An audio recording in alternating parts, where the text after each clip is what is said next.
parti. ובפרט לרבנו הקדוש, צדיק יסוד עולם נחנו ימי חוכמה רבנו רבי נחמן בן פגה ושמחה, נחמן נאומן זכותו יגן עלינו ועל כל ישראל, amen. ערב טוב à tous, très heureux de vous retrouver ici à Givat Shmuel. Après le premier shiur sur la joie qu'on a fait, on avait fait le Likutei Moharan 10 la dernière fois. On avait d'abord introduit en expliquant les différents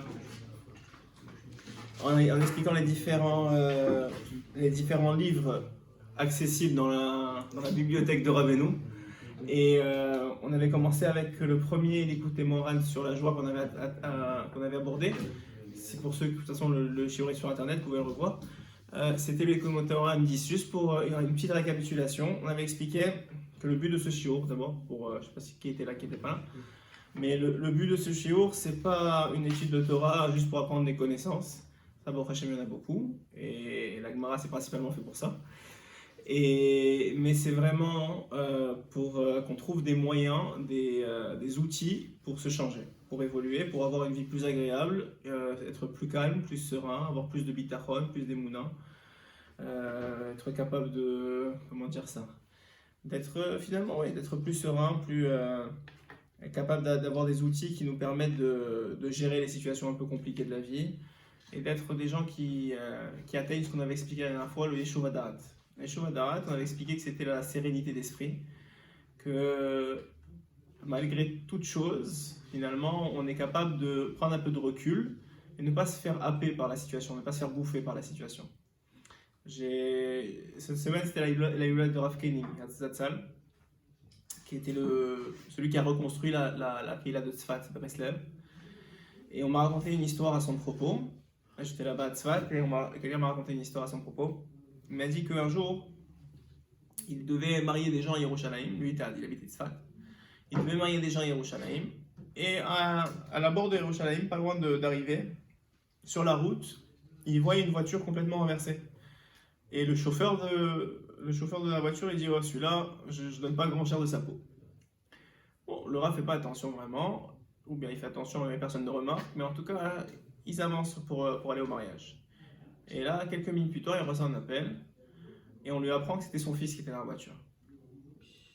Et on lui apprend qu'il est gravement blessé, etc., mais qu'il est toujours vivant. Sa femme est à côté, évidemment elle panique. Et elle dit à son mari, si tu ne peux pas marier, on va voir notre fils à l'hôpital. Et lui il répond à sa femme, ne t'inquiète pas, notre fils ira bien, on ne peut pas, comment il a dit, on ne peut pas se permettre d'attrister des mariés. Parce que pour aller voir notre fils, que de toute façon on ne va pas faire grand chose maintenant.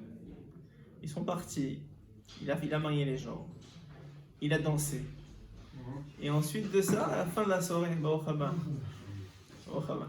à la fin de la soirée, il est parti avec sa femme, il a rendu visite à son fils, et au prochain, son fils a guéri, et ça a bien été. Quelqu'un qui n'a pas de Yeshuv Hadarat, il peut pas réagir.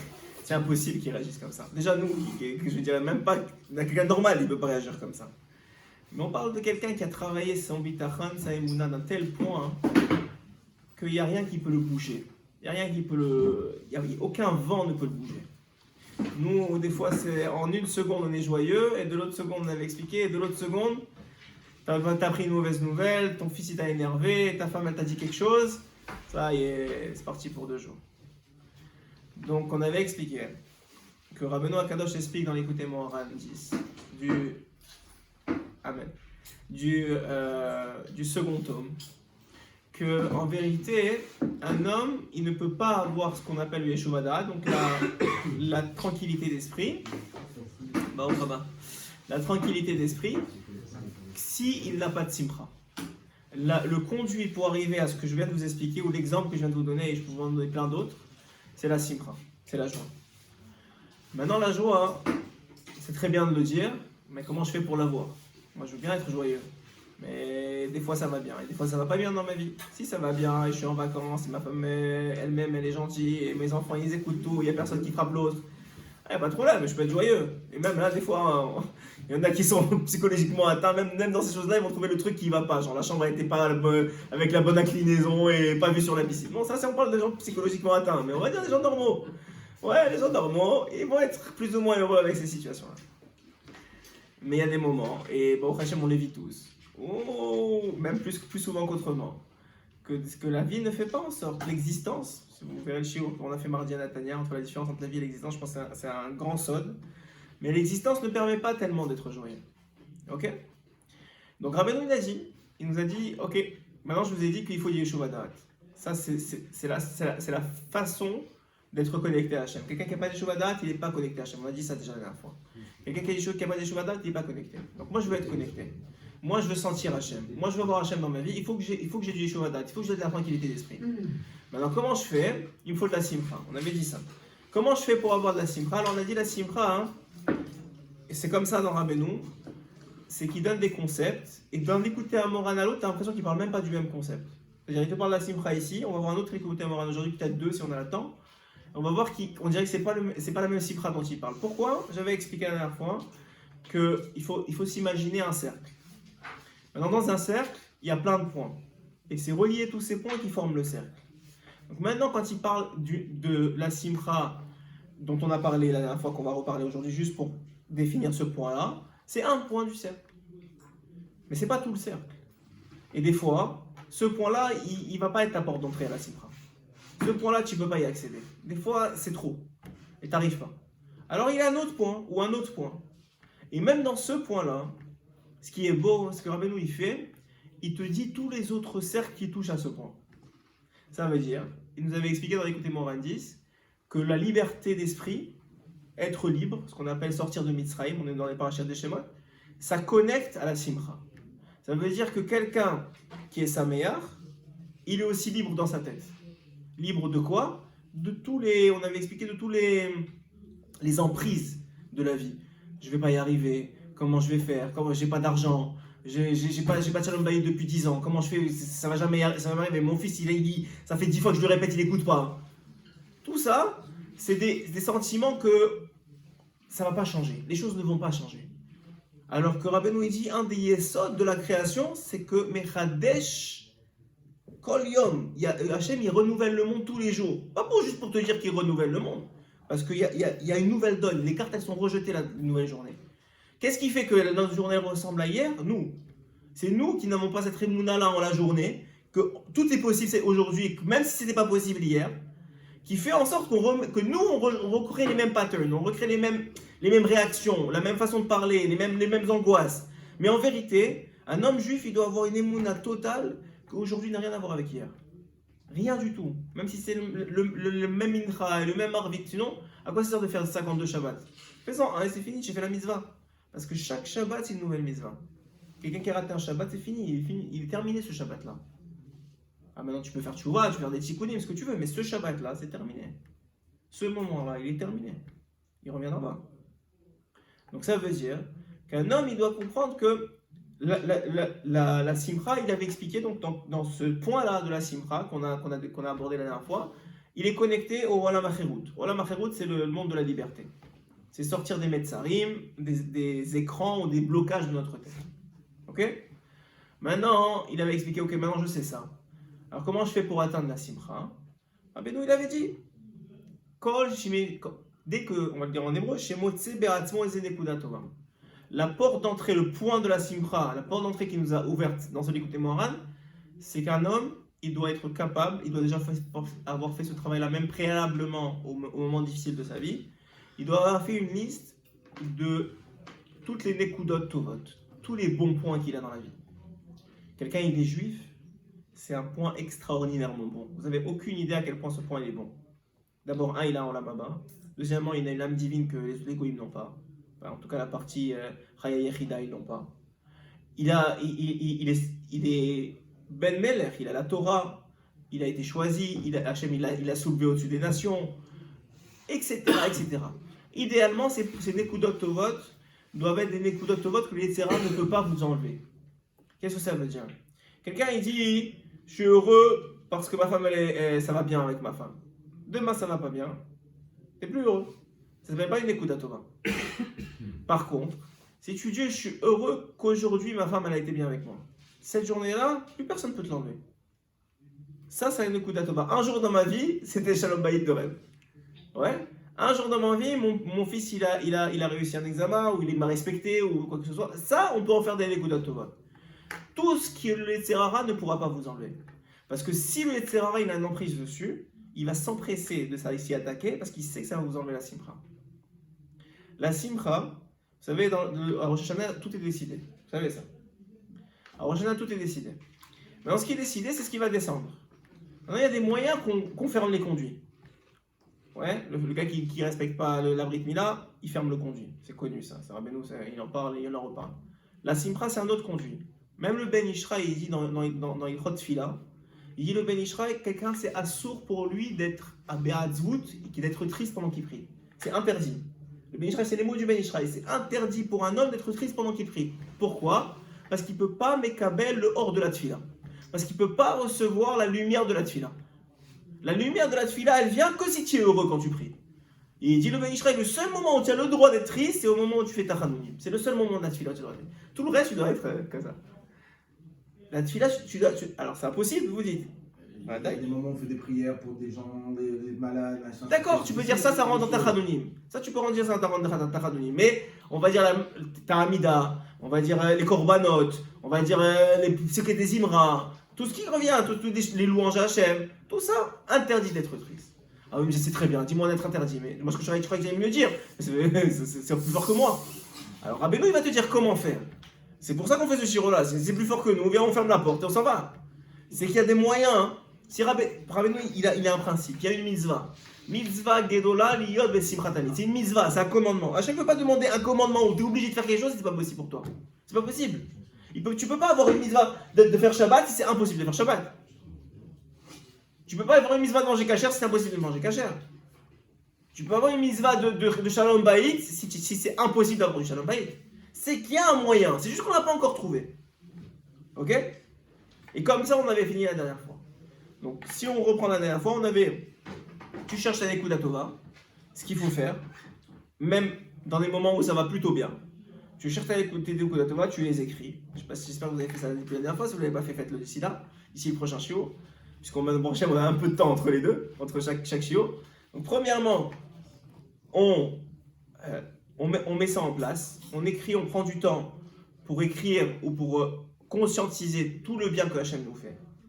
Deuxièmement, dès que ça va mal, on utilise ça pour sortir du mal, parce que ça, c'est des choses qui sont intemporelles, puisque le Yetzirah ne peut pas les toucher, et ça va quand même te rattacher à une bouée de sauvetage quand ça va mal, quand tu n'arrives pas à être heureux.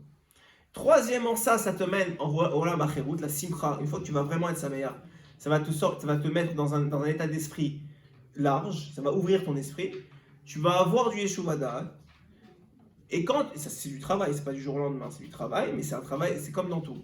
Tout ce qui a de la valeur, ça demande de l'effort au début. Quelqu'un qui veut maigrir, ça lui fait mal au début, c'est compliqué, ouais, quelqu'un qui veut faire du sport, c'est la même chose, c'est physique, mais encore plus spirituel, quand tu veux maintenant étudier comme il faut, et tu veux prier comme il faut, ça prend des efforts, c'est normal. Il faut être prêt à faire ça, il faut être conscient de combien ça va changer ta vie.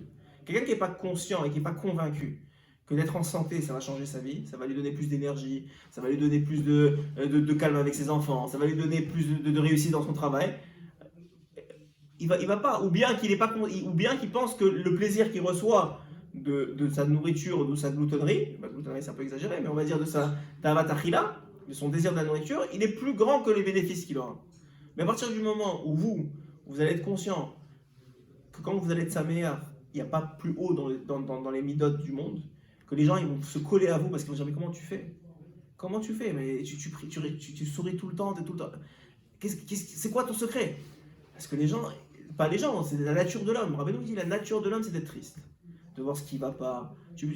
Ils ont fait une étude, c'est une étude que je rapporte souvent, même pas nous les goyim, ils ont fait une étude, ils ont mis devant une classe de 12 ans, d'enfants de 12 ans, ils ont mis une feuille avec un point noir au centre.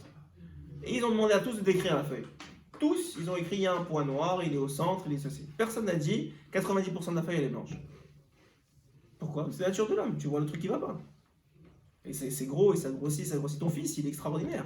Et toi, tu vois que là, il va pas, et là, il va pas, et là, il va pas. Et tu vois pas quand il se lève pour faire des tilatim, tu vois pas qu'il vient faire la tila avec toi, tu vois pas qu'il t'écoute pour aller dormir, tu vois pas tout ça. Tu vois que tu manques de respect là et qu'à l'école, il y a ça qui va pas. Et c'est une taout gdolam. Il n'y a pas une plus grande taout, dit Rabbeinu. Pourquoi? Parce que, ça n'aide rien du tout, au contraire, ça casse. Et tu casses. Ouais. Mais on a tous été cassés. Ouais.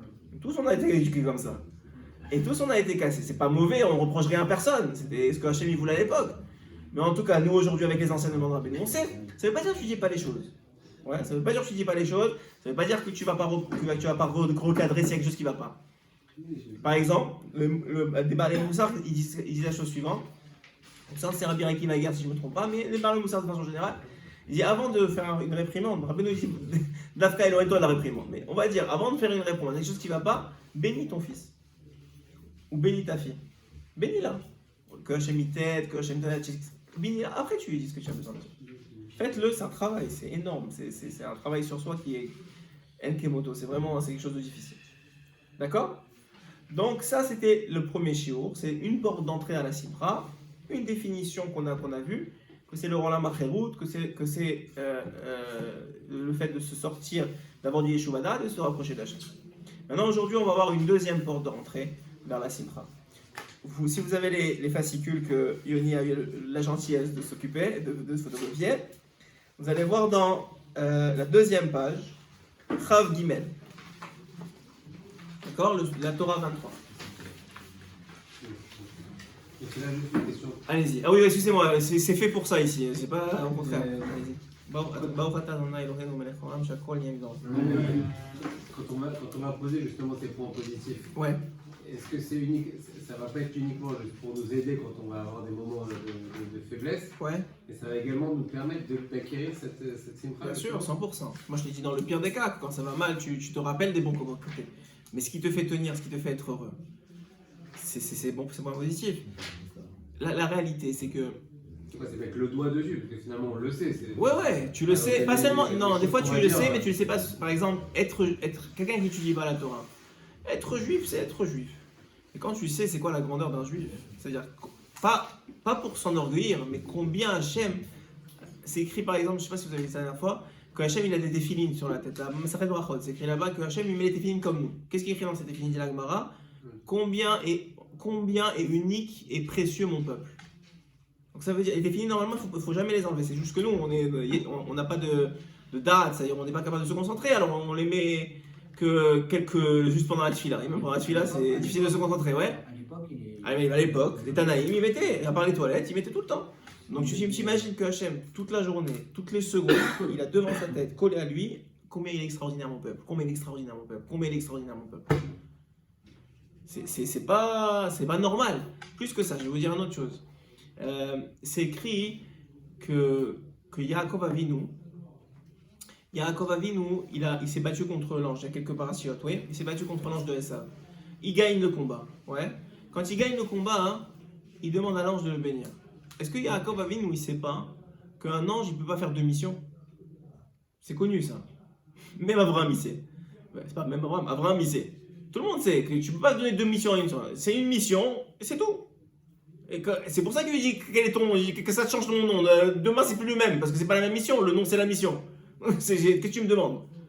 Alors il lui dit alors pourquoi il demande? Et il lui répond. Il lui dit ok, tu sais comment tu t'appelles? Il lui dit ah je m'appelle Yaakov. Ah non tu t'appelleras Israël. Alors il y a un midrash extraordinaire. Le midrash il dit comme ça. Le midrash il dit que depuis la création du monde, avant la création d'Adam Arishon, les anges ils disaient à Hachem ô grand Dieu qui a un peuple comme Israël, qui a je ne me rappelle plus exactement du lachon du midrash, mais ça veut dire qui est le Dieu d'Israël. Voilà. C'est ô combien tu es grand, Dieu d'Israël. Et Adam Arishon n'était même pas encore créé. Donc quand Adam Arishon il a été créé, les anges ils ont dit à Dieu ah c'est lui Israël. Il dit non, vous allez voir il va fauter dans quelques heures. C'est pas lui Israël. Il dit, ok très bien. Après Noach il est venu. Il lui dit c'est lui Israël. Non, lui c'est un ivrogne, vous allez voir. C'est pas lui Israël. Comme ça dit le Midrash. C'est pas moi qui dis les ivrogne. Je ne peux pas me permettre de dire Noach un ivrogne parce que avec de parler de Noach c'est déjà. Ouais, c'est un ivrogne. Ok. Alors il dit ok, Abraham vient. Il dit Abraham, mais c'est lui Israël. Il dit non, lui c'est le fils de Terah, c'est le fils d'un rachat. C'est pas Israël. Il dit Yitzhak, c'est lui Israël. Il dit non, lui il préfère le rachat au tzaddik. C'est pas lui Israël. Alors il dit et quand Yaakov il vient. Il se bat toute la nuit avec l'ange de Esav. Quand il lui demande une bénédiction, c'est pas une bénédiction qu'il lui donne. Il dit maintenant je sais, c'est toi Israël. C'est une reconnaissance. Et d'ailleurs, la preuve en est que plus tard dans la paracha, c'est Hachem qui va bénir et qui va donner le nom à Yaakov. Si déjà l'ange lui a béni, lui a donné, pourquoi Hachem il a besoin de revenir dessus? Parce que lui, il a juste dit, tu t'appelles Israël. Mais je peux pas te donner le nom. C'est pas moi qui te donne le nom. Moi, je peux pas rien faire. C'est Hachem va te dire, tu vas t'appeler Israël. Donc tu vois, on est ses enfants à lui. Vous savez que on est combien dans le monde là? 7 milliards? Ouais, on est à peu près 0,02%. Combien on est? Ben, on n'est rien. Moins qu'un zéro. Ouais, ça veut dire on n'est rien du tout. Et dans le ciel, on a choisi que toi tu sois juif. On a pris la boule là, tu sais, le loto. Tu as gagné le plus grand loto de ta vie. Il n'y a pas un plus grand loto que ça. Toi tu gagnes l'éternité. Les goïms, au mieux, ils ont un autre là-bas. Au mieux. Si ils ont respecté cette loi noachide. Ils ne savent même pas. Toi, tu as accès à la Torah, c'est la pensée d'Hachem. C'est la volonté d'Hachem. C'est vrai ça n'a pas de valeur ici parce qu'on ne le voit pas, Hachem. Mais à 120 ans, tu vas kiffer la race. Qui que tu sois, hein. Rabbi Nathan, il dit tout le monde va y arriver. Ça prend je ne sais pas combien de giloulim. Des fois, on se giloule même en pierre, mais Chazvéchal, pas nous. Mais ça veut dire c'est une réalité que leur Isaïe a développée. Mais cette sensation, on l'a, on sait. Alors, tu l'as. Premièrement, c'est super que tu l'as. De là à l'exposer, à la grandir. Alors, il faut la valoriser. Voilà, alors il faut la valoriser. Quelqu'un qui sait ça. Ok, tu as fait, je sais pas moi, pas toi, quelqu'un il a fait une crevaison. Et il est en retard et tout ça. Mais au moins je suis en mode Israël. Au moins, tu sais, j'ai fait ma tefila ce matin. Personne ne pourra m'enlever ça. Au moins j'ai fait une mitzvah. Au moins, il y a quelque chose. Comme quelqu'un il dit au moins j'ai des enfants. Moi, il y a des gens qui attendent des 25 ans, 30 ans, ils n'ont pas d'enfants. Qu'est-ce qui reste dans ce monde? Rien. Alors c'est vrai qu'il m'énerve, et c'est vrai. J'ai amené mes enfants un jour dans un immeuble. Et bon, trois d'entre eux étaient avec moi. Bon, vous savez les enfants comment ils sont. Alors on rentre dans l'ascenseur. Et bon, ils bougent un peu, ils essaient de toucher au bouton et tout ça. Donc moi, je vois que les autres ils sont là de ça. Je veux pas qu'ils trilou la chaîne. Alors je dis au petit, je lui dis ne touche pas, etc. Alors il y en a un qui me sourit, il me dit Rakshi Obrim. Ça veut dire il n'y a pas de solution. Qu'ils soient en santé, c'est déjà bien. C'est pas, ne prends pas la tête à leur dire ça. Ils sont tous les mêmes. Ne te casse pas la tête. Et il a raison. Déjà ils sont en santé, au Hachem. Qu'est-ce que tu veux? Va voir les hôpitaux. Chazvé Shalom, nous. Alors on n'a pas besoin d'arriver à ça normalement, mais si quelqu'un a besoin, qu'il aille voir, qu'il aille faire d'abord c'est une mitzvah bikucholim, mais qu'il aille voir, qu'est-ce qu'il a dans les mains. Un homme il n'est pas conscient de ce qu'il a dans les mains, parce que la feuille elle est blanche, mais il y a un point noir. Mais le problème il est qu'il croit que quoi lui? Il croit que lui quand il va voir le point noir il va l'effacer. Mais plus tu vois le point noir, plus il prend de la place. C'est en voyant le blanc que tu effaces le noir, et pas le contraire. Et ça c'est une éducation, on a été mal éduqués. Ben, mal, ça veut dire que c'était les moyens de l'époque, ouais. Mais Rabbeinu te dit, plus tu vois le point noir, plus il va prendre de la place. Ce que tu fais, tu vois le blanc, et avec le blanc, tu effaces le noir. Ça veut dire que tu laisses pas le noir, là. Il y a un problème, il faut le régler. Un enfant qui répond, par exemple, ou n'importe quoi, je sais pas moi, c'est des exemples de la vie que je vous donne. Mais chacun il a ses histoires. Ouais, il y a du noir. Mais un homme, il a plein de blanc, et c'est avec ce blanc-là que tu arrives à effacer le noir. Et tu le vois, un béfé rouge, quelqu'un qui fait vraiment ce travail-là, même avec ses enfants, même avec sa femme, il le voit, mais quoi, 300%. 300%. Rabbeinu il dit, tu as un problème avec ta femme? Qu'est-ce que tu lui dis? Va, il y a le côté là, à 1 heure d'ici. Va, tape ta tête dessus, et dis, Hachem, pourquoi, aide-moi, pourquoi? Vas-y, moi ça me plaît pas ça, et ça me plaît pas ça. Et c'est tout. Et elle, tais-toi. Fais ça quelques semaines, tu vas voir le résultat, après on se parle. Tu vas voir. Je te garantis, hein, c'est pas, moi c'est du vécu, donc je te le dis, ça marche. Ça marche parce que Hachem, c'est lui qui a les clés. La seule raison pour laquelle il fait ça à ta femme, c'est parce que toi, tu as un problème. Va chez lui, règle ton problème, et tu vas voir ce qui va t'arriver. C'est la même chose avec les enfants, c'est la même chose avec tout. Le problème, il est que nous, on n'a pas de bitachon, et bizarrement, c'est plus difficile pour nous d'aller passer 1 heure à parler avec Hachem, et c'est plus d'effort pour nous, et de se retenir de crier, que de crier directement sur l'enfant, d'avoir l'impression d'avoir fait un changement, et le lendemain, ça se répète. C'est vrai, tu vois l'enfant, tu lui cries, le lendemain, il refait la même bêtise. Mais je comprends pas, je t'ai puni hier. Il y a quelque chose qui va pas dans ta tête. Mais non, c'est pas qu'il va pas dans sa tête. Lui, il a pas de notion temporelle, il a pas de notion d'espace. Ouais, vous savez, les enfants, souvent, quand ils commencent à écrire, ils écrivent à l'envers. Pourquoi? Ils n'ont pas de notion d'espace. C'est vrai qu'ils n'ont pas de notion d'espace. Lui, ok, il m'a puni, mais alors quoi? Mais en plus, quand tu l'as puni, c'est sûrement pour la mauvaise chose. Il sait même pas pourquoi tu l'as puni. Parce que toi, t'en avais marre, il avait fait 3 tonnes de trucs. Et toi, le petit truc, genre, il a renversé l'eau, c'est là où tu l'as puni. Donc lui, il pense juste que c'est renversé l'eau, c'est grave. Mais pas tous les trucs qui t'ont amené à le punir à cause que ces choses-là. Ouais, ça c'est une accumulation. Donc la même chose. Un homme, il a Hachem Yitbarach, il a les beaux des doutes, il a de la Torah. Tu as des moyens de t'en sortir sans casser l'autre. Tu as des moyens et ça marche. Et il marche beaucoup plus efficacement. Et toujours, il faut se rappeler un truc. Parce qu'un de mes rabbinim m'avait dit, c'est aussi un enseignement de Moussa. Je ne me rappelle plus c'est qui. Je pense que c'est le Maguide de Mezrich. Non, c'est l'élève du Gaon de Vilna. Comment il s'appelait? J'ai un blanc. En tout cas, un des élèves du Gaon de Vilna. Un jour, il était en train de donner un chiot. Et c'était vendredi soir. Et un des enfants, il vient et il commence à sauter sur le sofa à côté. Il saute. Alors, ça gêne un peu le chiot. Mais lui, il dit rien. Mais il saute. Hein, il truc, hein, il revient, il bouge quoi. Nous tous, on va dire arrête, ça y est, il y a chiot, on le Torah, c'est grave. Non, lui, il dit rien. Alors, un élève, il était pour apprendre. Il vient chez le Rav à la fin. Il lui dit, mais vous lui avez rien dit. Il lui dit, est-ce que tu penses que sous la choupa, il va sauter comme ça? Moi, je choisis mes batailles, il lui a dit. Ça va s'arrêter un jour. Ça va pas continuer. Oh, la grande visite, ça va? Bon, très bien. Alors, ça va s'arrêter un jour. Donc moi, je travaille sur ce que je pense qui va influencer son éternité et son influence. Parce que l'enfant, on parle d'enfant, d'éducation, mais c'est vrai pour tout. Tout le monde ne peut pas en prendre trop. On peut en prendre un peu. Combien tu vas en prendre? Donc il faut choisir ses batailles aussi, c'est important. Ok? Ça répond à ta question? D'autres questions avant de commencer le écouter moral qu'on fait maintenant? Très bien, alors on est dans le deuxième, donc le 23, Kav Gimel. Yoni, tu lis tout le temps? C'est toi qui lis tu fais l'intonation. Si quelqu'un veut de lire, vous pouvez vérifier avec Yoni, vous ferez le partage.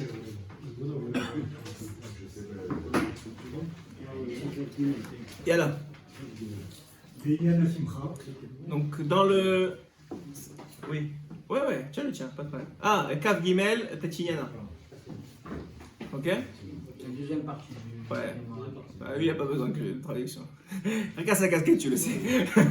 Allez, vas-y, on continue. Ve'inyan la simcha. Donc, dans le sujet de la simcha, oui. Alpi Mashal, Je vais vous donner une parabole, il dit Rabbeinu. chez l'Ifamim, que chez Bene Adam Semechim Umrakjim, Quand des fois, il y a des gens qui sont heureux. Ouais, vous êtes dans une salle, il y a des gens qui sont heureux, ils chantent, ils dansent, ils ont une raison d'être heureux. Ouais. Azay Chotfim Ish Echad Mibachutz. Des fois, ils prennent quelqu'un qui n'est pas dans la danse. Ouais. Le gars, il est assis comme ça, il n'est pas très très heureux, un peu mélancolique. Et ils viennent, ils le prennent avec eux, et ils le font danser. Shiu Beatzvut Umara Shechora, Donc lui, il est triste, et il est même en dépression. Umachnisim Oto Be'al Kocho Letor Mechol Amrakjim. Et on va, contre son gré, l'inclure dans la danse, l'inclure dans la joie. Umachichim Oto Be'al Kocho chez Yesameach Ibaim Kamken. Et on va maintenant, contre sa volonté, l'inclure dans la joie pour qu'il soit aussi heureux avec eux. Ken Yesh Be'inyan Simcha. C'est la même chose dans le sujet de la simcha. Ki chez Adam Sameach, Parce que quand un homme il est heureux, Azay Amara Shechora Ve'ayisurim Mistakim Minatzal. quand lui il est heureux, toutes les sources de dépression et toutes les issouris, même les souffrances, elles s'éloignent de lui. Venez, on va reprendre le machin. Rabbeinu il dit comme ça. Il dit, tu vois que quand des gens ils sont heureux, il y en a un qui est pas, bon, il est pas très bien, il est dans son coin, etc. Et tu le prends et tu le fais danser. Au début, il est pas bien parce qu'il veut pas être là. Hein, il est pas dans le mood. Ouais, on dit en anglais, il est pas dans l'humeur. Ouais. Mais petit à petit, bon, tu le lâches pas, et tu souris avec lui, et tu le prends, et tu le danses, vraiment tu t'en occupes. Au bout d'un moment, il va commencer à être heureux. Il dit c'est la même chose avec la simcha. La simcha, hein, elle prend la marashroa, elle la prend, et elle commence à danser avec. Et quand tu fais ça, tu vas faire en sorte que même ça va te rendre heureux. Alors, comment ça marche? Mais est-ce que tu as compris d'abord ce qu'on a dit? Non, tu as les yeux un peu. Alors je répète. Nous, on croit que la simcha, ça vient quand tout va bien. Ça veut dire, quelqu'un, il est en vacances. Il a attendu toute l'année pour aller en vacances. Il est 5 étoiles, vue sur la mer, sans les enfants, ils sont chez les beaux-parents, sans les enfants, nourriture cachère, 5 étoiles. Il a l'hôtel pour lui tout seul, il n'y a personne pour l'embêter. Ouais, il est au top. D'accord? Maintenant, lui, qu'est-ce qu'il fait à ce moment-là? Il est heureux, oui. Mais pourtant, la semaine dernière, il avait des problèmes avec le travail, des problèmes avec je sais pas moi, qu'est-ce qu'il devait à celui-là. Mais là, tu lui demandes, c'est pas grave, après, ça y est. Ça veut dire que le truc, il s'est éloigné de lui. Je dis, ah ben nous, ça c'est une taout, c'est une erreur. Pourquoi? Parce que le gars, qu'est-ce qu'il a fait? Il a pris un placard, il a mis tous ses problèmes, il l'a fermé, il a dit pendant une semaine, je suis bien. Mais quand il va revenir de sa semaine, il va s'éclater la tête. C'est-à-dire, le gars, il avait laissé une semaine en suspens ses problèmes, et c'est toujours les mêmes problèmes. Donc il va les retrouver. Donc pourquoi les goïms, ils attendent que les vacances? Parce que leur vie, elle est pourrie. C'est la réalité. Non mais je suis sérieux, moi je vois les gens avec qui des fois que je travaille dans Hachem, je te dis, toute la journée ils parlent que des vacances. C'est quoi mes prochaines vacances? C'est quoi mes prochaines vacances? Mais tu vis là, non? Profite! Ah non, mais là, qu'est-ce que je vais profiter de quoi? Mais tu peux être heureux au travail, tu peux faire du bien autour de toi, tu peux avoir un cours de Torah. Bon, ils n'ont pas de cours de Torah, mais je sais pas, moi tu peux faire de la danse, du sport, c'est une vie, tu peux profiter de ça, c'est quand même... Non, c'est des vacances. Ça veut dire que les problèmes, c'est laissé toute l'année, et puis ils ont une semaine pour respirer. Et après, la même chose, ils économisent pour avoir une semaine pour respirer. Dire, mais qu'est-ce que tu fais? Un juif, premièrement, Rabbeinu, il dit, un juif, ça prend pas de vacances. Il vit en vacances ou il vit pas. C'est-à-dire, c'est pas besoin d'aller en vacances pour fuir tes problèmes. Tu as besoin peut-être d'aller en vacances pour prendre plus de repos, parce que ta femme, elle a besoin de repos, parce que c'est compliqué, ça fatigue de s'occuper. Mais pas déprimé que tu t'occupes de tes enfants. T'es pas déprimé de travailler. T'es pas déprimé que... Je sais pas moi, qui fait moins 40 dehors quand tu habites au Canada. Ouais, t'es pas déprimé de ça. C'est la vie. Et tu prends le mieux de la vie. Donc Rabbeinu, il dit le problème de ces gens-là, c'est que pourquoi ils sont contents d'être en vacances? Parce qu'ils ont mis les problèmes, ils les ont coincés dans un truc qui ferme pendant une semaine, il est heureux. Il dit Rabbeinu, c'est stupide de faire ça. Ce qu'il faut faire, c'est faire comme la danse. T'es heureux? Ouais, t'es heureux maintenant. C'est maintenant qu'il faut que tu t'occupes de tes problèmes. C'est maintenant que ça va bien, que t'as moins de problèmes, les choses vont bien, t'es heureux, t'es bien, t'es content, tu sors d'un shiur maintenant où t'as compris des choses, où tu te sens bien, etc. C'est maintenant qu'il faut prendre une heure et aller voir, ok Hachem, viens on va parler toi et moi, c'est quoi mes problèmes? Pourquoi je m'énerve trop, j'ai des problèmes de dette, j'ai des problèmes de ça, comment je fais pour les régler? Parce que maintenant que t'es dans la simcha, t'es dans la Bacherout, on a dit la dernière fois. C'est maintenant que tu peux avoir les solutions pour trouver tes problèmes, pour les solutionner tes problèmes. C'est maintenant que tu es en Simcha. Mais si toi, la Simcha, c'est juste laisse les problèmes de côté, mais jamais tu vas les régler. Jamais tu vas les régler parce que les solutions qui vont t'arriver d'en haut pour descendre, le canal, il est bloqué quand t'es pas bien. Donc tu vas penser à quoi? Tu vas juste faire de la t'es tout le temps en survie. Mais non, t'es heureux, t'es bien. C'est maintenant qu'il faut s'en occuper. Donc, la parabole, alors la parabole, ça veut dire toi t'es en simcha, tu prends ta hatzvout, parce qu'il y a des raisons d'être hatzvout, d'être triste, tu prends ta hatzvout, tu la rentres dans la simcha. Et ça va devenir la simcha. Pourquoi? Parce que tes problèmes, tu vas trouver des solutions, et les solutions, elles vont t'amener à être sa mère. Et ce ne sera plus des problèmes, ce sera des façons qu'Hachem t'a données pour grandir, pour évoluer, pour devenir meilleur. Et ce que je voudrais comprendre, c'est concrètement, parce que comme tu dis, il y a des problèmes de dette. J'ai des problèmes de dette. Comment je prends ces problèmes de dette et je les rends... Alors, tu te rends ça meilleur. Deuxièmement, tu trouves des solutions. Alors maintenant, quand tu es heureux, tu as une capacité dans ta tête qui est plus large pour trouver des solutions. Il y a des solutions. Tout le monde a en Israël, au Hachem, là, il y a des gens qui ont des dettes, ouais. Mais ça veut dire, le gars, il trouve des solutions. Soit il se dit, il y a des moments, il y a des choses qu'il faut que je coupe dans ma vie. Il y a des choses qui me coûtent trop d'argent. Et il faut que je coupe. Et sachez que vous croyez que c'est la faute de votre femme parce qu'elle veut trop truquer, c'est pas vrai. C'est votre femme, elle est épanouie. Et si votre femme, elle est heureuse. Non, mais pas seulement. Elle vous demandera beaucoup moins. C'est comme tout. Le gars, elle dépend. Ça veut dire, elle n'aura pas besoin de claquer l'argent. Même si c'est sa nature, mais en fait, c'est pas vrai. C'est pas la nature de toutes les femmes. Bon, Hachem. Mais ça veut dire elle aura moins besoin. Le problème, c'est que la femme, c'est le reflet de l'homme. Et même quand il ne le sait pas, Rabbeinu nous dit même quand il ne le sait pas, ta femme, elle a un problème, elle a un manque d'émouna, et toi, tu crois que tu as de la émouna 100%, en vérité, elle a un manque d'émouna parce que toi, tu as un manque d'émouna. Tu ne le sais pas, c'est une galoute. C'est un dévoilement de ce que l'homme il a à l'intérieur. Il ne faut pas leur dire trop fort, mais c'est une réalité. D'où on sait ça? La femme, la Torah a dit, la femme, elle a été prise de l'homme. Donc c'est une partie de lui. Elle a été prise de l'homme. Donc c'est une partie de lui. Donc c'est aussi un reflet de ce qu'il est à l'intérieur. Donc maintenant, toi tu vois ça. Tu dis ok, voilà ma situation. Je ne veux pas rester comme ça toute ma vie. Il faut que je trouve des solutions. Et il y en a des solutions. Il y en a. La prière, c'est sûr que c'est une solution. Il faut prier à Hachem qui t'en donne, qui te montre, qui fait rencontrer les gens, les bonnes personnes. Il n'y a personne d'autre à part Hachem qui peut t'aider de toute façon. Surtout quand tu es en dette, les gens, tu leur dis quoi? Ce qui ça va changer. Et aussi, trouver des solutions dans ton travail, des façons de gérer mieux, des façons de maximiser ton temps, plein de choses. Et tu vas voir que ça ne va pas prendre une journée. Mais les choses, petit à petit, si tu fais ça, elles vont se gérer d'elles-mêmes. Elles vont se canaliser. C'est une réalité. Mais c'est-à-dire qu'en faisant comme ça, tant qu'on ne trouve pas les solutions, on s'empêche d'être à 100% dans du coup. Parce que je vais profiter du moment Simcha Ouais. pour ne pas laisser mes problèmes écartés, pour les ramener, Ouais. pour profiter de cette ouverture d'esprit Ouais. pour trouver des solutions. Ouais. Mais en même temps, Mais de ça toute veut façon- dire que si je ne trouve pas la solution, Non. finalement ça bloque. quelque Ça part dépend. ma Ça dépend Simcha. de quoi dépend ta simcha. Premièrement, si tu as des problèmes, tu n'es pas heureux de toute façon 100%. Parce que même si tu les caches, il y a un coin de ta tête qui y pense.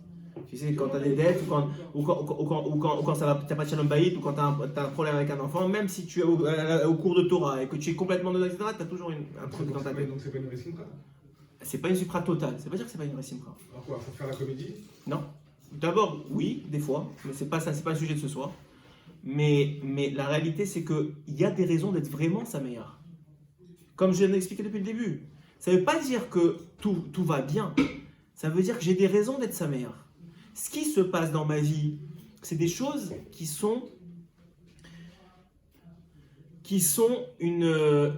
un frein dans ma réalisation, ok? Dans mes projets, dans mes objectifs. Mais ce qui me rend sa meilleure, ce n'est pas ça. J'ai pas besoin de ça pour être sa meilleure. J'ai pas besoin de ça pour être simcha. J'ai besoin de ça pour acheter une maison. J'ai besoin de ça pour être complètement sans problème. Mais personne n'est sans problème. Même le gars qui a gagné au loto, il se suicide. Ouais, pourquoi? Parce qu'il a réglé tous ses problèmes alors qu'il sait de quoi il va s'occuper maintenant. Ça veut dire que c'est ce qu'on expliquait mardi à Natania. Il y a une différence entre l'existence et la vie. L'existence, c'est la place que tu prends. Tous les besoins que tu as. C'est vrai que l'existence, on dit en anglais, c'est un burden. Ça veut dire c'est un poids. L'existence, c'est un poids. Il faut payer les factures, il faut manger, il faut acheter une voiture, il faut s'en occuper. C'est un poids. Mais c'est une réalité. C'est un poids, mais c'est une réalité.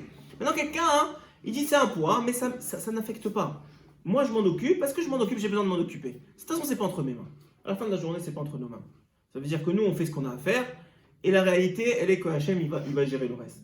Donc maintenant, je grandis dans ma émouna, etc., etc. Et ça, c'est une chose. Mais moi, je vis en attendant. Et la vie, ça veut dire toute l'influence que j'ai sur les autres, les moments de bonheur que je passe avec ma famille, les moments de Torah que j'ai, les moments de mitzvot que je fais. Tout ça, c'est ça qui va m'amener à Sipra. Je vais faire un shift dans ma tête. Je vais arrêter de croire que d'être riche et de ne pas avoir de dette, ça me rend sa meilleure. C'est pas vrai. Il y a des gens qui ne sont pas de dette, ils sont déprimés. Il y a des gens qui ont 4 appartements, 5 appartements à Paris, ils sont déprimés. Comment ça se fait? Parce qu'encore une fois, ils n'ont pas trouvé la vraie simra. Donc d'un côté, il faut faire le lien et la séparation entre les deux. J'ai une existence à réaliser. Et cette existence, j'ai des besoins pour ma famille, des responsabilités, etc. Mais c'est pas ça qui veut me rendre sa meilleure. Les tzadikim, ils étaient pour la plupart très très pauvres. Et ils étaient dans une simra incroyable. Oui, mais ma vraie question, c'est que le machin, il a l'air de dire que si je suis heureux, alors mes problèmes ils vont se régler. Parce que c'est ça que j'ai l'impression que c'est dans le machin. Oui, c'est vrai. C'est que celui qui est dehors tout seul, en dépression, je le fais rentrer et là. Oui. Mais le de côté, il y a eu des problèmes. Quoi? Ils ne sont pas résolus les problèmes. Ah bah là, il dit de côté, il se passe Minatsad. Non, mais justement. Non, il dit. Justement, là, il te dit, je le prends, je le rentre, et celui-là, il va devenir heureux. Oui. Ça veut dire, Et lui-même, ça veut il dire va que tu devenir vas heureux. utiliser. Non, ça ne veut pas dire qu'il est réglé. Ça veut dire que ton problème. C'est ça Alors, la question. là, ça ne veut pas dire qu'il est réglé. D'abord, oui. Il dit, on va le voir, c'est la suite des shiurim. On va le voir dans Sefer Hamidot. Rabbeinu, il dit tout celui qui est heureux réussira. C'est une phrase. Tout celui qui est heureux réussira. Même dans le rat, même dans le mauvais. Le gars qui est heureux, il va réussir. Donc déjà, oui, c'est vrai. Mais ça prend du temps. Et maintenant, voilà, alors c'est ça la réalité. C'est que maintenant que tu vas rentrer ton problème dans la simcha, ça va te donner une vision différente de ton problème. Ça va peut-être te trouver des bonnes choses à ton problème. Par exemple, je disais dans le Bara ce matin, on faisait ma Sefat Megillah. Je leur donnais un exemple. Je leur ai dit, vous êtes en train de conduire, ouais, et vous avez une panne. Ok, maintenant, bon, Hachem, il vous a fait un NES, vous avez une panne devant une station-service. mais vous êtes encore très en retard, et puis vous avez une mauvaise matinée, les enfants ils ne veulent pas se lever, ta femme, vous savez comment c'est la vie. Ok? Très bien. Alors là, et là tu arrives, et là tu en peux plus. Tu es fatigué et tu as envie de craquer. Et bon, tu répares, tu répares ton pneu, ou je sais pas c'est quoi la panne. En même temps, tu dis, tu sais quoi, je vais passer acheter un loto. J'en ai marre, je vais acheter un loto. Et tu achètes ton loto. Et tu gagnes. Tu gagnes 15 millions d'euros. Pas de. Ouais, Chamaï. Amen, dis amen, amen. Tu gagnes 15 millions d'euros. Maintenant, toute ta vie, comment tu vas raconter la panne? Tu vas raconter c'est la pire chose qui m'est arrivée dans la vie ou c'est la meilleure chose qui t'est arrivée dans ta vie? C'est la meilleure chose qui t'est arrivée dans ta vie. Pourquoi? Parce que ça t'a amené à ça. Donc c'est vrai que la panne c'est dur sur l'existence, mais sur la vie, c'est extraordinaire. Tout le monde dit la tsignout c'est dur, le Shabbat c'est dur, la cacheroute c'est dur. Pourquoi? Parce qu'il voit que l'existence. C'est vrai que les efforts à faire sont difficiles. Mais quelqu'un qui fait depuis 15 ans Shabbat comme il faut, qui voit ses enfants lui raconter tous les Shabbats des Dvar Torah, qui chante à table, que sa femme elle a préparé et qu'il ne s'énerve pas à table, et tout ça. Mais pour tout l'or du monde, il va pas vendre son Shabbat. Jamais il va te le donner. Pas un Shabbat, il va rater. Pourquoi? Parce que maintenant, c'est vrai que c'est dur, mais ça change rien. Je suis en train de vivre. Je récupère quelque chose de ça. Donc la vie, sache-le, il n'y a personne qui n'a pas de problème. Il n'y en a personne dans le monde. Ça n'existe pas une chose pareille. Et ceux qui n'en ont pas, ils sont créés. Donc ça n'existe pas un truc comme ça.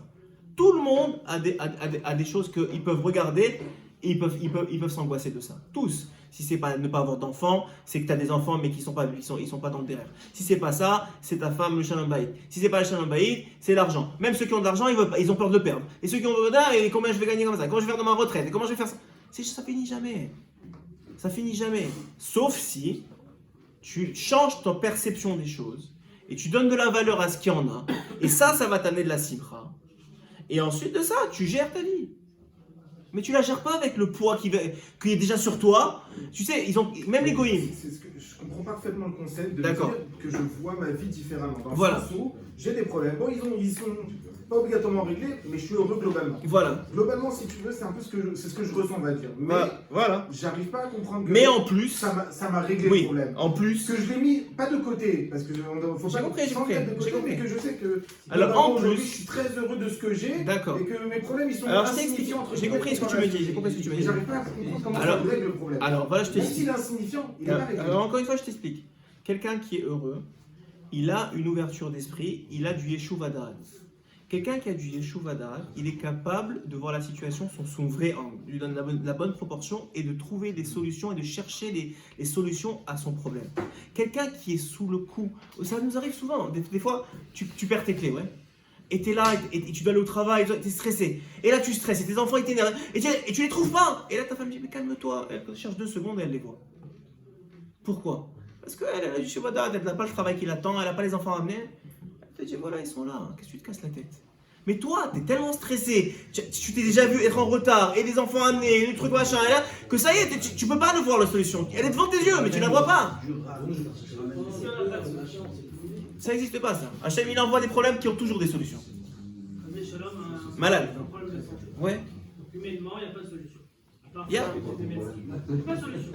C'est qu'il n'y a pas de solution. Ce que vous dites, c'est que la simcha qu'on va avoir de façon éphémère ou qu'on va avoir en se concentrant sur un point en temps réel, cette simcha-là, ça va me permettre de régler mes problèmes qui sont présents, que je n'ai pas mis de côté, mais qui ne font pas dépendre de mon humeur. Ouais. Mais pourquoi ne pas être sa mère avec le problème? Ah oui, c'est le top ça. C'est ça que je t'ai dit. C'est ça que j'ai dit. C'est ça que j'ai dit. J'ai dit que la perception, grâce à la simcha. Ce que vous dites, c'est que Non, lui il a demandé comment on règle les problèmes. C'est que cette simcha-là va nous permettre d'affronter le problème et de trouver des solutions efficaces. Ouais. Mais la question, mais si on n'y parvient pas, alors quoi, on perd notre simcha? Non. Alors c'est ça que j'explique. Le vrai problème, c'est pas la maladie. Je vais vous dire, le vrai problème, c'est pas la maladie. Le vrai problème, c'est l'état dans lequel te met la maladie. Si maintenant tu règles ton état, la maladie ne devient pas un problème. C'est pas un problème. C'est un Shalom, vous connaissez tous des gens malades. Non, c'est une perception. C'est une perception. Voilà, donc maintenant, mais si tu mets du poids, et d'ailleurs ils l'ont vu même, moi je vois même pas, oublie la Torah, même bien sûr la Torah il faut regarder, mais regarde les chercheurs sur le cancer, ils ont prouvé que ceux qui ont de l'espoir, ils guérissent mieux que ceux qui en ont pas. C'est 100%, ça veut dire que même dans ça on voit qu'il y a une solution. Mais la réalité, et le Kachem te dit à travers Rabbeinu dans ces mots, que maintenant, j'ai une solution pour toi. Il faut que tu trouves des moyens d'être sa mère. Si tu es sa mère, ta perception évolue, les choses que tu vas être capable de régler, tu vas les régler parce que tu auras du Yeshua Da'at, un recul par rapport à la situation. Tu vas prendre les choses calmement et tu vas trouver les solutions. Et les choses que tu n'as pas encore le truc de régler, tu vas être capable de vivre avec. Et quand on continue à faire Shabbat, c'est ça le secret de Shabbat. C'est quoi le secret de Shabbat? Le secret de Shabbat, c'est que ça t'enlève, ça te sort de ce monde-ci, ça te sort des problèmes, et ça te permet de vivre sans les problèmes, mais la réalité c'est que tes problèmes sont toujours là. Si tu ne les as pas mis de côté, ils sont là, mais tu as donné de la préséance à ce qui a de la valeur. Un homme, des fois, quand il est trop angoissé, ou qu'il est trop stressé par la vie, ou par ce que ça empire la situation, il commence à devenir énervé avec ses enfants, énervé avec sa femme, il perd tout ce qu'il a gagné. Pourquoi? Parce qu'il n'a pas de Yeshua Da'at, il n'a pas de Simcha. D'accord? On continue. Vézé. C'est des bonnes questions, quand même. Vézé. Aval Ma'ala Où tu es? Ah oui, Mechila, j'ai sauté, pas grave. Aval Ma'ala Litera. Aval Ma'ala Yitera, L'Itametz Yardot Machar Amara Shechora Lefka. Donc pour lui, c'est un niveau supérieur. Le fait de le mettre de côté, comme font les goïms à la c'est un niveau. Déjà, tu es sa meilleure, mais tu as mis de côté les problèmes. Maintenant, un niveau supérieur, c'est ce que je viens de vous expliquer. C'est tu vas prendre ces problèmes et tu vas les rentrer dans ta simcha. Lit ametz, lirdof, acharama, ouais. Leachnis Ota Gam Ken Betor HaSimcha. D'ailleurs, sachez-le, c'est le secret de toute réussite. Vous demandez à n'importe quel businessman qui a réussi, il va vous dire, tu vas lui dire comment tu as fait, il va te dire je me suis planté, plein de fois. Personne n'a réussi du premier coup. Personne. Il n'y a pas un gars qui a réussi le premier coup. Celui qui a créé AliExpress, vous savez comment il a fait? Il s'est fait rejeter de toutes les universités américaines. De Harvard, de Ford, et le gars, qu'est-ce qu'il aurait pu dire? Bon, bah écoute, je vais aller vendre des pépites à côté. Il a dit non, je m'en fiche d'eux. Et il est tombé dans le truc. Et tous, c'est la même chose. Tous. Le gars, c'est juste qu'il ne faut pas être lèche. Il faut être conscient que tu as un problème. Je ne rentre pas dans l'université. Moi, j'ai trouvé une solution. Moi, je ne vais pas devenir fou à cause de ça. Je ne vais pas mourir à cause de ça. Vas-y, continue. Beofen Shiamara Shechora Vetzma Titaper Lesimcha. Donc en vérité, que quand tu vas faire ça, tu vas rentrer dans la simcha, ta dépression, ton problème. Tu vas changer ta tristesse, tu la rends la Voilà, tu vas la transformer en joie. Peut-être que le problème il est le même, mais maintenant ta perception des choses, elle va changer. C'est toi qui changes. Exactement, 100%. Continue. Sheliaper Amara Shechora Vechol Alisurim Lesimcha. Exactement, ça va transformer en simcha. Et alors, Kederer Rabba. Kederer Rabba Letor HaSimcha. Sheaz Migodel HaSimcha Ve'achedva Ve'apar Kol Adeigot. Donc, c'est que toutes les peines et tout ça, ça va se transformer en allégresse, ça va se transformer en joie. En quoi c'est une maladie? On répète un peu le Non, alors moi je vous ai expliqué le deuxième point. Le deuxième paragraphe, c'est ce que je viens de vous expliquer. Le premier point, c'est ce que font les goïms. C'est ça que je vous ai expliqué. Parce que le premier paragraphe, c'est de dire qu'on met de côté. Ok? Maintenant, lui, il dit malayetera, c'est pas seulement que tu mets de côté, c'est que tu rentres dedans. Tu prends tes problèmes et tu les rentres. C'est ce que je vous ai expliqué moi. Mais c'était le machal. Le machal, il disait. Le machal. On prend J'ai compris, c'était le machal. Vous avez raison, mais ce qu'il a expliqué après le machal, qu'il dit que chez Adam sa mère, ça c'est la conclusion du premier paragraphe. C'est vrai que le machal il est surtout l'écouter Moharan.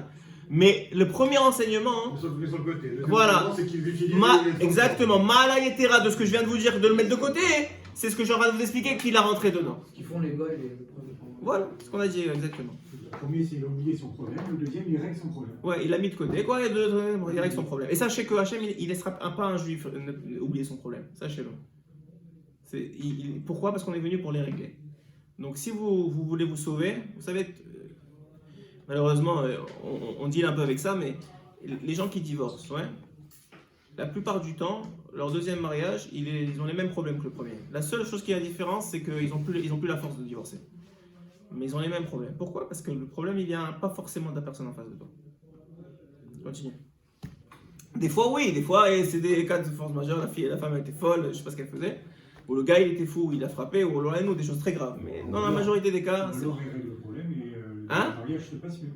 C'est quoi? Alors, il règle le problème et le deuxième mariage se passe mieux.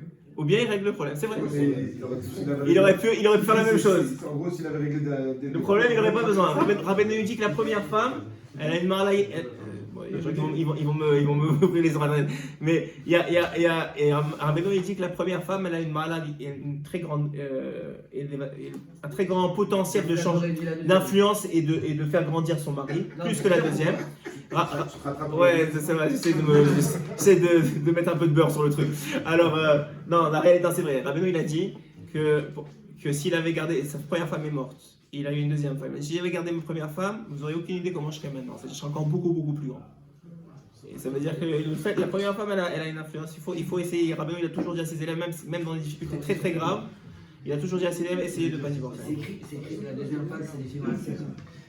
Ça, c'est un des pshats dans la Gemara, hein, dans Masechet Sota là-bas.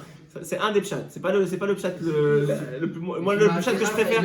Moi, le pshat que je Si tu préfère. travailles pas, tu vas tomber sur la même C'est vrai, femme. c'est écrit. Mais si tu travailles, Tu vas changer de tu truc. vas changer de Ah, Zach, fais pas ça. Tu as raison, c'est Zéou Grishon, Zéou Kshenis. Là-bas, c'est écrit dans Masechet Sota. Mais il y a un autre pshat que moi je préfère, mais c'est pas le sujet de ce soir. Allez, continue. Ils sont divorcés. C'est sûr, si tu changes, c'est sûr que si tu changes, tu vas avoir quelqu'un de différent. C'est forcément comme ça. Voilà. נמצא שחוטף המרה שחורה ומכניס אותה ביד כוחה לתוך השמחה. Kamashal. Kamashal, comme la parabole. Ça veut dire que la Mara Shchora, tu vas la rentrer dans la simcha, et c'est ça que, et par conséquent, il va plus avoir de dépression, plus de Mara Shchora, exactement comme le Machal qu'on a dit avant. Vézé. וזה בכלל. Et ça, c'est l'aspect. Dans Yeshaya, c'est écrit. ששון ושמחה ישיגו וינשאו יגון והנחה. Ils parviendront à la joie et à l'allégresse, et le chagrin et l'affection s'envoleront.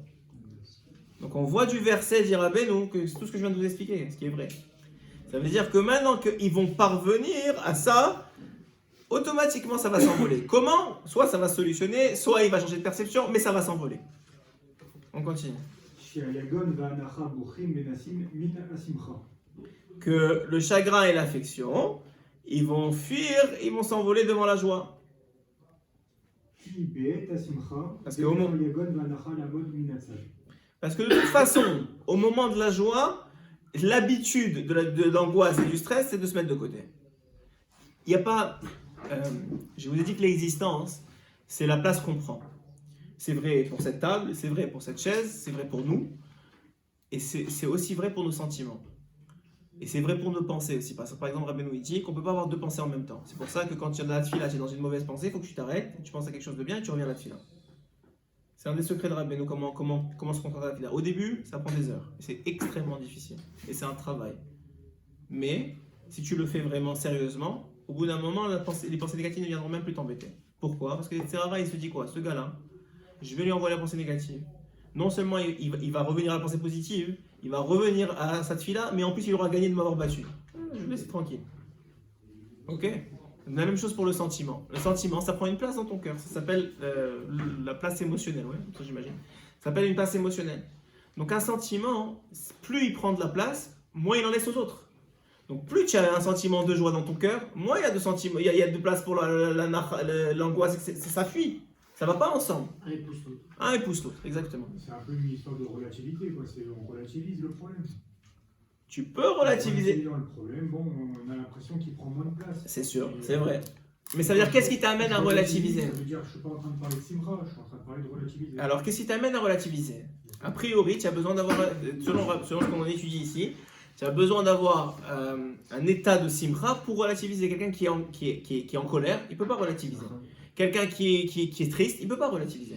Donc c'est en vérité ce que tu es en train de dire, c'est que déjà toi, Il faut attendre d'être en Simra. c'est pas il faut attendre, il faut provoquer ta simcha. Si tu attends jusqu'à demain matin. Oublie là, ça marche pas. Il faut provoquer ta simcha. Et des fois, ça prend vraiment de la provoquer. On va voir que c'est pas seulement des fois, par exemple. Est-ce que tu peux avoir un Yeshua Dad sans Simcha? Tu peux. Non. Parce que c'est ça les Shuvadat. Là, tout à l'heure, j'avais regardé un truc sur un pompier qui explique Ouais, une petite fille de 6 ans qui a sauvé sa mère. ouais. Elle appelle, elle dit voilà, ma mère, elle est là et tout. Et donc le pompier il expliquait qu'elle a gardé en tête son poids le bébé de 6 ans, qui est sorti en fait de la situation. Ouais. Donc c'est-à-dire qu'il était pas. Il avait vraiment les choix d'âge, c'est-à-dire qu'il était vraiment quelqu'un. Il était pour pouvoir expliquer parfaitement pour que le pompier puisse arriver à la bonne adresse, etc. Donc il est sorti de la situation, il avait une tranquillité d'esprit, ce qu'il disait justement. Ouais. Pour pouvoir justement répondre aux questions et sauver Mais sa mère. ça c'est un point de la Simcha. Mais je pense que Ça c'est la définition du premier Likutei Moharan sur la Simcha. Ça, ce que tu es en train de dire, il n'y a pas besoin d'être. Ne crois pas qu'il n'y a que les nanars qui sont en train de sauter sur les trucs qui sont sa mère. Tu peux être assis, personne ne va dire que t'es sa mère, mais toi t'es sa mère. Ça veut dire qu'en réalité, ça c'est aussi une des définitions de la Simcha. La Simcha, c'est pas juste sauter partout. C'est pas juste rigoler, s'éclater le bide en regardant je sais pas quoi. Ouais, c'est pas juste ça. Ça aussi, c'est une définition de la Simcha. C'est un des points de la Simcha. C'est bien. J'ai pas besoin d'être en simcha pour extérioriser un problème. Si j'ai un problème et que je l'extériorise comme si c'était pas mon problème, c'était le problème de quelqu'un d'autre, à ce moment on arrive à le résoudre. Et pourtant, j'ai pas besoin d'être en simcha. Si, parce que tu as besoin des Shuvadat, comme il a expliqué. Tu as besoin des Shuvadat. Tu ne peux pas avoir des Shuvadat. Peut-être, mais pas la simcha. Regarde. De dire que la simcha elle amène le Ishuadat, je peux comprendre, mais que le Ishuadat. Il est obligatoirement arrivé par la Simcha, c'est plus. Alors comment il va arriver sinon? Moi, j'ai besoin d'être sa mère. C'est comme si c'était pas mon problème, c'était le problème de quelqu'un d'autre. De ce coup, j'arrive à le Tu joues ton noir, tu joues Non, ton mais je noir. pense qu'en fait, on définit pas bien le mot simcha dans notre tête quand on dit le mot Moi je simcha, pense que c'est ça, c'est quelqu'un qui saute et c'est tout. Ça c'est ce que moi je suis Il y a d'accord avec lui. plusieurs points. En même temps, Mais non, mais il a dit, il y a plusieurs points dans simcha. Que quoi? C'est pas que le danser. Les gens ils sautent, ils dansent. Oui, c'est un machal. Non mais c'est un machal, ça veut dire oui, c'est-à-dire que pour te montrer que le gars extérieurement il est sa mère, tu le vois. Mais ça veut dire il y a des gars qui sont sa mère. Ils sont très. Moi, je vais te dire quelque chose. Quelqu'un il prend un verre d'eau, ouais. Quelqu'un prend un verre d'eau maintenant. Et il est là et il est content. C'est quoi selon les sages avant Rabbeinu? C'est quoi selon les sages être heureux? C'est sa mère Bechelko. C'est ça être heureux. C'est être heureux de son sort. Quelqu'un il a un verre d'eau. Je vous l'ai déjà dit la dernière fois. Quelqu'un il a un verre d'eau, il peut être plus sa mère que le gars qui regarde la mer, je sais pas moi, sur un penthouse. Pourquoi? Parce que avec son verre d'eau, il voit Hachem, il voit qu'il l'a privilégié, qu'est-ce qui lui a amené jusqu'ici, comment il a été choisi, etc. Et ça va lui donner quelque chose de bien. Quelqu'un qui jeûne, ouais. Arrive je sais pas moi, un bon gâteau ou un bon café. Le gars, il perd sa mère. Quelqu'un qui bouffe toute la journée, tu lui amènes un café, il a envie de vomir. On est forcément sa mère côté. Je pense, sérieusement, c'est une question que je me pose, mais je pense que oui. Parce que dans la presse, j'en entends beaucoup comme ça. Je pense que oui. À la conclusion pour l'instant dans laquelle je suis arrivé, c'est que oui. C'est deux états. On a forcément un état. C'est-à-dire qu'en vérité, c'est pas 100% ou 0%, mais il y a un gradage. Et t'es sur un gradage, t'es obligatoirement tout le temps sur un gradage. T'es à 58, 55, des fois 46, mais t'es tout le temps sur le gradage de la Simcha et de la On peut tristesse. ne pas se sentir triste, ne pas se sentir heureux. Non, parce que c'est la vie, c'est ça, c'est ce que j'ai compris. Et on va le voir, vous allez vous-même me le dire à la fin de toute l'étude, on a un beau projet. Ça veut dire que dans la réalité, ce que j'ai compris, c'est que c'est un gradage, et t'es tout le temps sur un point du gradage. Il y a des moments. Mais c'est la vérité avec la colère, c'est la vérité avec n'importe quoi. C'est la vérité avec la colère et le calme. Des fois t'es plutôt calme, des fois maintenant on est calme, on est serein, on est ce que tu veux, on est plus vers le calme. Et des fois on est plus vers la colère. Il y a une traitement de la journée. Je me sens ni triste, ni heureux. Non, t'as 50%. Non, mais pas, il y a une mécanique. Si c'est des heureux, t'es au milieu. Parfois on met des motifs dans le noir, parce qu'il y a quand même de simcha, après c'est comme T'as toujours un sentiment. L'homme, il vit de. Mais bien sûr. Le gars, il est tout le temps avec un sentiment dans son cœur. C'est pas possible autrement. Son cœur, il bat, il a un sentiment. Un sentiment de tristesse, un sentiment d'angoisse, un sentiment de vitalité. N'importe quel moment, un sentiment de repos. T'as un sentiment. Sinon t'es mort. Sinon, t'es mort. Le gars qui est pas senti. Non, mais il peut y avoir un très beau partie de la journée où on rentre dans le mécanique, etc. Alors ça, très bien. Bravo, très très bien. Il y a des moments, très bien, c'est une très bonne chose que tu dis là. Il y a des moments, écoutez-moi bien, il y a des moments, écoutez-moi bien, s'il vous plaît. On reprend, parce que c'est un point très important. Il y a des moments, on est hors de notre vie. On est hors de notre vie, ça veut dire que tu fais les choses tellement mécaniquement que tu n'es pas là où tu es. Mais là, tu vis pas en vérité. Donc ce que tu es en train de me dire, les moments que tu me parles, et c'est vrai, ça existe, qu'il y a des moments où tu vois que la journée elle est passée, où est-ce qu'elle était la journée? Et comment on fait pour travailler là-dessus? C'est un chiot, je t'enverrai le chiot. Ça s'appelle la conscience. Alors je vais vous dire comment, la vérité, ça vaut la peine que vous le voyez tout de suite, puisque tu as tellement bien mis le point dessus, je vais t'expliquer. Rabbeinu il dit qu'il y a des moments où tu n'es pas là. Pourquoi? Ça s'appelle l'inconscience. Tu n'es pas conscient de ce que tu fais. Par exemple, moi je t'ai dit, Robotisme. voilà, le gars il est super bon sur le verre d'eau. Il y en a qui me prennent le verre d'eau, surtout si tu vas de bracha, tu te rappelles même pas si tu as fait un verre d'eau. Il y a une histoire sur je sais pas si le Ben Ishraï. C'est possible. Ouais, j'espère que je dis pas de bêtises. En tout cas, un grand sage. Il mangeait très peu. Et son hachamage, tous les jours, il lui amenait à manger. Et bien sûr, il lui faisait même pas attention à ce qu'il mangeait. Et il étudiait en même temps, il mangeait, il étudiait en même temps, il faisait même pas attention à ce qu'il mangeait. Mais un jour, le shamash, il avait envie, le pauvre, il avait envie de manger aussi. Il y avait un beau, comme ça, toujours tous les matins, il avait un beau croissant comme ça. Et il n'a pas pu se retenir, il a bouffé le croissant. De toute façon, lui, il ne va pas s'en rendre compte. Et là, il lui amène. Effectivement, il mange sans s'en rendre compte. À la fin du repas, il dit, quand il vient chercher, il lui dit rien, il n'a pas appelé ni rien. Mais quand il vient chercher le plateau, il dit, dis-moi, il n'y avait pas de croissant aujourd'hui? Il lui dit, je sais pas, c'est pas où se mettre. Il lui dit, non, en vérité, c'est pas que je me rappelle si j'ai mangé ou pas le croissant, mais je me rappelle que j'ai pas fait la bracha de mes honnêtes aujourd'hui. Ça veut dire qu'il y a une conscience. Pourquoi Hachem me demande de faire des brachot? Pour pas voler, mais aussi pour prendre conscience de ce que tu bénis pour prendre conscience. C'est pas béni sois-tu Hachem, la définition de Baruch Ata Hachem. Hein. C'est source de bénédiction, tu es. C'est la même chose. Ça veut dire maintenant, je réalise que Hachem m'a amené parce que ça va mener à Simcha. Que Hachem, il m'aime, il s'occupe de moi. Il me donne à manger, il me donne à boire. Ça, c'est une conscience. Et c'est vrai, même dans la tfila, des fois, on n'est pas conscient compris. La preuve, c'est que tu finis la tfila, tu n'es pas là. Tu reviens, on est déjà à Motim? Je ne savais pas. Ouais. Ça veut dire que le gars, il est en inconscience. Alors, comment tu fais pour là, je vous donne c'est de l'intraveineux, là. Comment tu fais pour être conscient? Rabbeinu, il dit, la conscience vient par la parole, par le dibour. Donc, qu'est-ce que tu fais? Tu fais comme un enfant. Enfin, un enfant, il devrait faire ça, mais puisque nos comportements sont ceux des enfants, alors on fait comme ça. Avant de faire quoi que ce soit, tu dis, je vais faire la chose. Par exemple, tu as ce verre de là, tu dis, maintenant, je vais boire l'eau.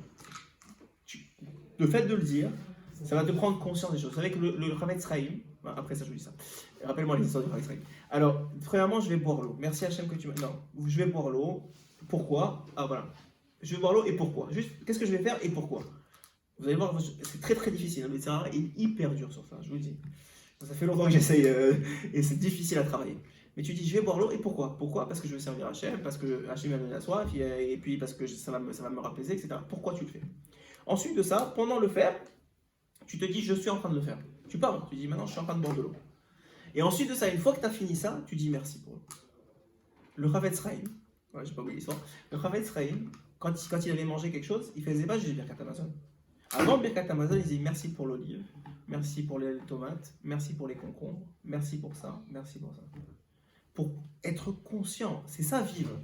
Qu'est-ce que ça veut dire qu'Abraham Avinu ba bayamim? Il est venu dans ses jours. Tout le monde vient avec ses jours. À 120 ans, tout le monde vient avec ses jours. Ça veut dire qu'il était conscient à chaque seconde. Il n'y avait pas un truc où il a oublié Hachem. Ba bayamim, il est venu avec tous ses jours. Nous, combien on va mettre de jours à la fin de 120 ans? Peut-être 4 heures. Ça veut dire tu mets tout, tu compiles tout, ça te fait ok, t'as vécu 10 jours. Le reste du temps, t'étais pas là. Donc la réalité, ça c'est vrai, mais en réalité tu as le sentiment, mais le sentiment tu le sens pas, parce que tu vis pas. Tu ne ressens pas le sentiment, il est là, mais tu le ressens pas, pourquoi? Parce que tu vis pas. Et la tefila, la même chose. Qu'est-ce qu'il dit Rabbeinu? Tu as une pensée. C'est du machinal, c'est-à-dire 100% c'est du ragil. 100%. Alors, oui, alors exactement. Oui, mais très bien de prendre conscience de ce qu'on parce qu'on s'habitue aux choses. Alors voilà, exactement. Alors, encore une fois, quand tu rentres chez toi à la maison. Moi, je suis terrible quand je travaille très, je suis très sincèrement. Ouais. Dans l'émotivité, je suis terrible parce que Ouais. Parce que, Bien sûr, parce que tu aussi, ton action. Non. Celle-là, on va l'enregistrer, on va le mettre à ta femme. Non, mais. Parce que pourquoi? Parce que tu n'as pas conscience des choses. Très bien, alors on a dit maintenant quelqu'un il mange. Ça dépend pourquoi il mange. Le gars il se pose pas la question. C'est déjà un bon problème. Pourquoi tu manges? Ah, parce que premièrement, je veux bénir Hachem. Deuxièmement, je veux profiter de ce qu'il m'a donné. Troisièmement, c'est parce que j'ai besoin d'énergie pour le servir. La même chose, pourquoi tu travailles? Parce que j'ai besoin de donner la tzedaka, je veux donner la tzedaka, je veux m'occuper de mes enfants, je veux m'occuper de ma femme. C'est pour ça que tu vas au travail, le matin avant de rentrer au travail. C'est ça que tu dois te dire.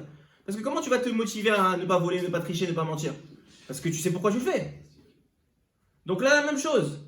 Là, ici, quand tu rentres chez toi, chez ta femme, vous savez qu'il y avait un rave qui, quand il rentrait chez lui, quand il sortait, il était tout meloukhlach là. Quand il rentrait chez lui, il se remettait bien comme ça. Alors, un jour, un élève lui a dit quand vous sortez, vous êtes à la moitié à la truc alors que vous venez au collège, vous venez nous enseigner. Et quand vous rentrez chez vous, c'est là où vous vous mettez. Alors il lui dit mais chez moi, c'est le Kodesh HaKodashim. Et de collège, c'est Kodesh. Mais lui, qu'est-ce qu'il a fait? Il a pris conscience des choses. Il a compris. Il a étudié, il a prié dans sa tête. Et maintenant, il l'applique. Donc maintenant, moi, j'arrive même pas à ne pas oublier de replacer la mezouza. Et lui, il se remet tout le temps bien avant de rentrer. Parce qu'il est en conscience. Pourquoi il est en conscience? Parce que ça a pris de l'importance pour lui.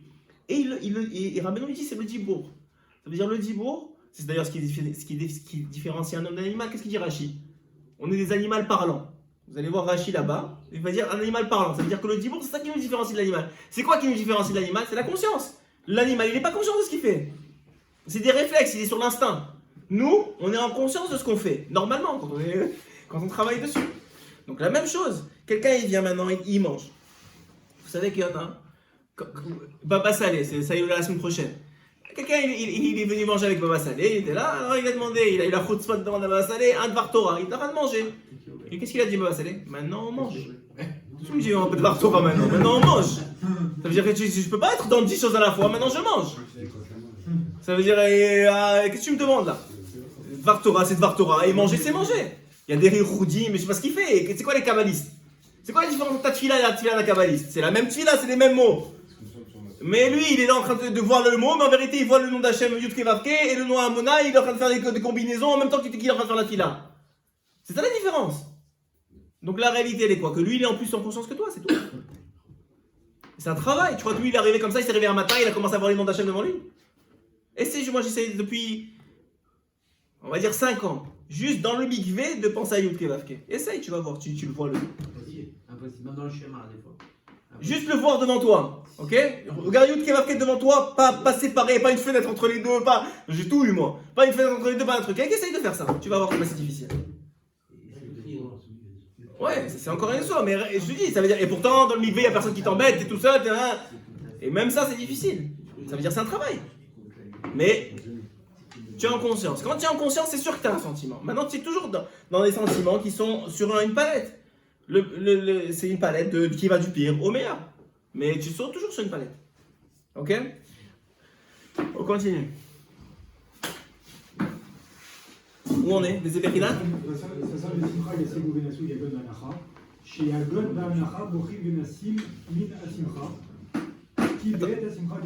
Attends, je sais même pas où tu es. Tout en haut à gauche. Deuxième colonne, on est colonne de gauche. Colonne de gauche, tout en haut. Ah, ça s'appelle Simcha Yassigo Ben Asou. Ah, bah, on continue, vas-y. Parce que le chagrin et l'affliction, ils fuient et s'envolent devant la joie, ça on l'a dit.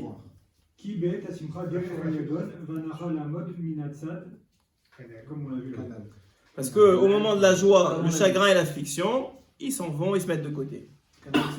Ça, c'est la nature. Hein. Ça, là, il te parle du premier niveau. Là excusez-moi, juste parce que ça va être difficile sinon. Ouais, escarlet. Okay, ce qui est rappelé en haut. Je sais, ok. mais je voulais... Escarlet. Alors, maintenant dans ce côté moral, puisqu'on arrive bientôt à la fin, dans ce côté moral, il donne 2 niveaux. Il donne le niveau que de toute façon, c'est la nature des choses. Même les goïms, ils ne le font même pas exprès. C'est la nature des choses. Quand tu es heureux, ça s'en va. C'est la nature des choses. Donc, premier niveau, ça s'en va tout seul. Deuxième niveau, ça il demande à toi, juif, que ça ne suffit pas de faire comme les goïms. Il faut que tu prennes ces problèmes-là, tu les rentres dedans et tu les rentres sa mère. Tu trouves une solution que ça va partir de la Simcha. Alors, continue. Donc, premier niveau, comme on a dit avant, ils se mettent naturellement de côté.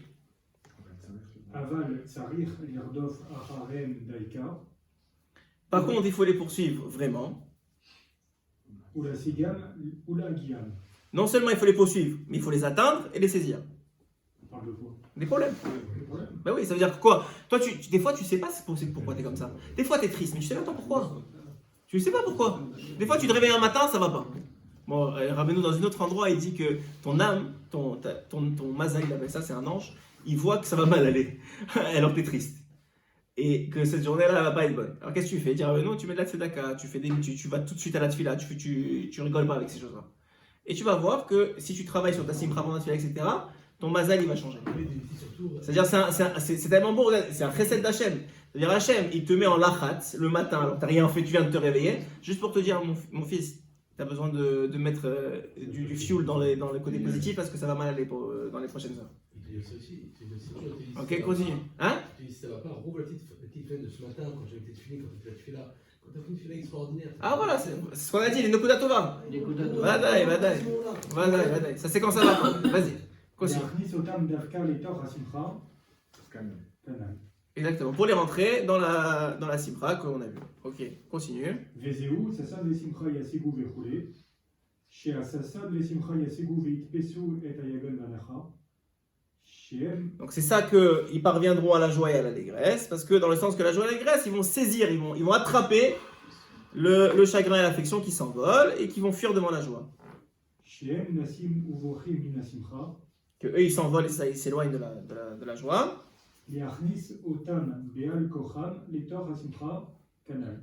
Comme on a vu tout à l'heure, qu'on va les rentrer de force dans la simcha. Parce que il y a du chagrin et de l'affliction, ou je ne sais pas comment on peut appeler ça, qui émane des forces du mal.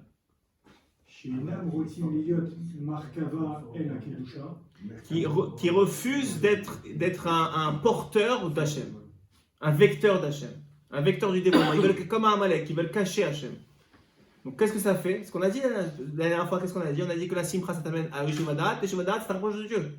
Donc celui qui est Beratzvut, c'est en vérité c'est la Sitra Hara qui te met Beratzvut, ou c'est un vecteur de la Sitra Hara du mauvais côté pour te rendre triste, pour que tu ne vois plus Hachem dans ta vie, que tu le considères comme un tyran, quelqu'un qui te veut du mal, et finalement qui t'éloigne d'Hachem.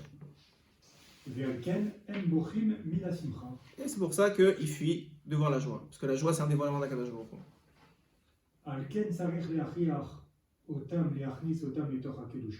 C'est pour ça qu'il faut les rentrer dans la sainteté. C'est-à-dire la joie. Tu as vu ça? La sainteté et la joie, il vient de te faire un autre cercle là. Il t'a dit la sainteté et la joie, il y a un point en commun. Ok? Quelqu'un qui est saint, il va être forcément joyeux. Pourquoi? Bruno dit dans un autre endroit qu'on va voir plus tard que la faute elle amène à la hazmout. La faute elle crée la tristesse. Même si le gars il sait pas pourquoi, mais la faute elle crée la tristesse. Donc la sainteté, a fortiori, elle amène la joie. Et ils sont connectés ensemble. Et même contre son gré. On va finir juste sur un. Tout à l'heure tu disais que celui même dans le mal, s'il est heureux, il réussit. Ouais. Dans le mal, ça veut dire que c'est une faute quand même. Mais s'il est heureux il réussit dans son business. Il réussit, ça veut pas dire qu'il réussit. Il veut réussir à se rapprocher de Dieu. C'est pas ça qu'il réussit pour nous. Je te le dis, le gars il est dans son business, il est heureux, il réussit. Donc il peut être heureux malgré tout dans la faute. Oui, ça s'appelle la Olelut. C'est pas de la simcha, c'est une forme de simcha mais de sitra hara. Il y a une forme de simcha comme ça. Par exemple, quelqu'un qui est heureux de se moquer de l'autre. Il se moque de l'autre, il rigole, il est mort par terre. Ça veut dire le gars, c'est pas de la simcha, comme on parle nous. Mais c'est une forme de sitra hara de la simcha. Juste on va finir sur ça. Quelle heure il est? Je sais même pas quelle heure. Ok, on va finir là.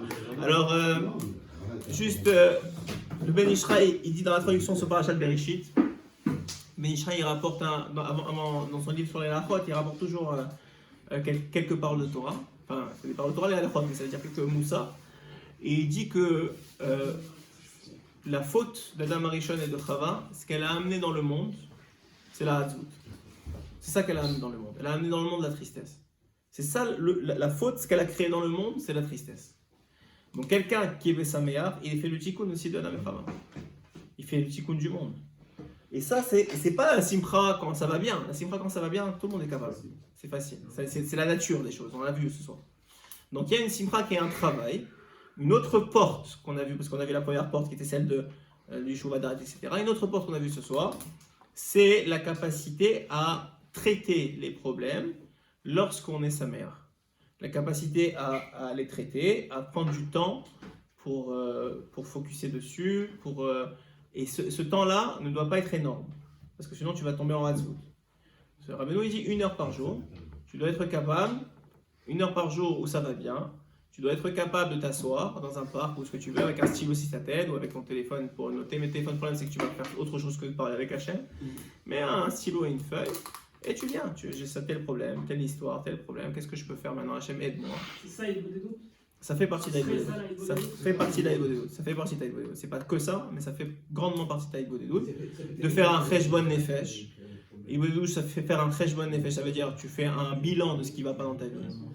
Une fois que tu fais un bilan de ce qui ne va pas dans ta vie, tu demandes à Hachem de l'aide. C'est la deuxième partie de l'Ibodedut. Et avec ça, tu essaies de trouver les solutions que toi tu as déjà en poche. Et ensuite de ça, troisième partie de l'Ibodedut, c'est le remerciement. Normalement, c'est ça le derrière de l'Ibodedut. Commence pas par le. Maintenant, Rabbeinu, il n'a pas donné de derrière. Les Aharonim, Rav Arush, il en a parlé, ils ont donné un céder. Rabbeinu, il a dit tu prends 1 heure pour parler avec Hachem, pour te remettre en question, pour faire tchouva. Maintenant, comment tu fais? Fais-le déjà, c'est déjà énorme. Et toi, Hachem, il te mettra les mots. Rabbeinu, il dit sur la Livre des doutes que c'est Bechinat Ruach HaKodesh. Ça veut dire c'est un aspect d'esprit divin. C'est Hachem qui te met. Toi, tu fais le travail de venir et de lui parler. Hachem, il te met des mots que tu as besoin de lui dire. D'accord, quand il dit ici, la Chnis, Sotam et Tochasimpa, ça veut dire quoi? Ça veut dire, encore une fois, quand tu es heureux, de prendre le problème à bras le corps et de le rentrer dans la simra. Ça veut dire je suis heureux et toi aussi tu peux faire partie de la simra. Parce que c'est pas vraiment un problème. Ça veut pas forcément le régler. Non, ça veut pas dire. Mais bien sûr que si tu le relativiser. Le relativiser, le prendre au corps, lui dire que c'est comment je peux l'améliorer, même si je le règle pas, le fait que je m'en occupe. On peut pas dire simplement vivre avec. Tu peux vivre avec, oui. Ouais, mais tu peux vivre avec Si c'est la solution, c'est aussi une solution. Là, vous me donnez une recette, c'est-à-dire voilà, j'ai une recette, je mets 2 œufs, un truc, machin, tout. Ouais, mais la vie, j'espère que tu sais que la vie c'est pas comme ça. Justement. Alors d'accord, alors bien sûr que vivre avec ça fait partie de la solution. L'essentiel c'est que ce soit plus un problème. Maintenant si tu arrives à vivre avec, si tu arrives à trouver une solution, si tu arrives à... Ça c'est quoi Hachem qui sait, ça dépend du problème, ça dépend des facteurs, ça dépend de la chose. Et des fois quand tu vis avec, c'est là où il s'en va. Ça veut dire, on sait pas, tu crois quoi? Que c'est nous qui réglons les problèmes? C'est pas nous qui réglons les problèmes. Ça veut dire que ne les laisse pas de côté. Ça veut dire ne les laisse pas de côté. Ça veut dire que la nature de l'homme, c'est de les laisser de côté. Ne les laisse pas de côté. Prends-en conscience, traite-les comme tu peux, traite-les, prie pour ça, demande, aide-toi. Ça veut dire, c'est dommage que tu laisses, que tu fais comme le goy, et que tu vas en vacances, et que tu reviens, et que le problème il est pas, sinon il est pire. C'est ça qui s'appelle les faire rentrer dans la danse. Oui. C'est les bracotes, comment c'est pas une recette? Je vois les vidéos. Voilà, tu vois, exactement, il a fait une brafa. Qu'est-ce que tu lui as dit? Il a dit ça va pas, ça va pas, ça c'est bien. C'est ça la réalité, c'est les brafotes, exactement, très beau, c'est un très beau machin. C'est ça, pour moi, je comprends de ça. Tu comprends? Si j'ai bien compris, on est d'accord que quelqu'un a un problème, il y a toujours la solution qui est déjà donnée avant. Il y a un principe comme ça. Oui, que Hachem il envoie les Issourim aux personnes seulement s'ils sont capables de les surmonter. Et la solution, elle est Ça veut pas dire la solution, ça veut dire qu'ils sont capables de les surmonter. Qu'est-ce que ça veut dire les surmonter?